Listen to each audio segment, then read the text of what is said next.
ते 3 दिवसात अंतिम निर्णय घेणार असं हर्षवर्धन पाटील यांनी म्हटलंय। मतदारसंघातील 16 जणांसोबत बसून पुढचा निर्णय घेऊ असं ते म्हणतात। पुढच्या आठवड्यामध्ये फडणवीसांची सुद्धा भेट घेणार असल्याचं हर्षवर्धन पाटील म्हणालेले आहेत। सगळ्यांकडून फोन येत आहेत, मात्र अजूनही होकार दिला नाही असं ते म्हणतात। या सगळ्या संदर्भात आणखी तपशील घेऊया प्रतिनिधी बालाजी पोद्दार यांच्याकडून। बालाजी, काय नेमकं घडू शकतं? पाटील म्हणतात की मी सगळ्यांशी बोलतो, मग चर्चा करून ठरवतो, मात्र कुठे जातील असं पारडं जड सध्या दिसतंय।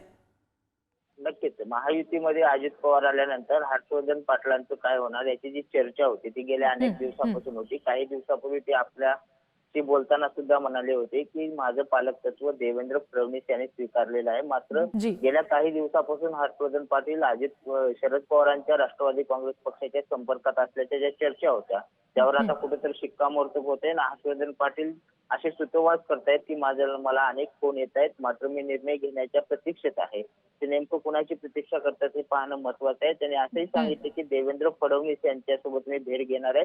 त्यांचं जे मूळ गाव आहे बावडा, त्या ठिकाणी काही लोकांची त्यांनी बैठक बोलवली आहे आणि त्या बैठकीत त्यांनी सगळे सूतोवाच केले। त्यामुळे मोठा निर्णय हर्षवर्धन पाटील घेण्याच्या तयारीत असल्याचे पाहायला मिळते।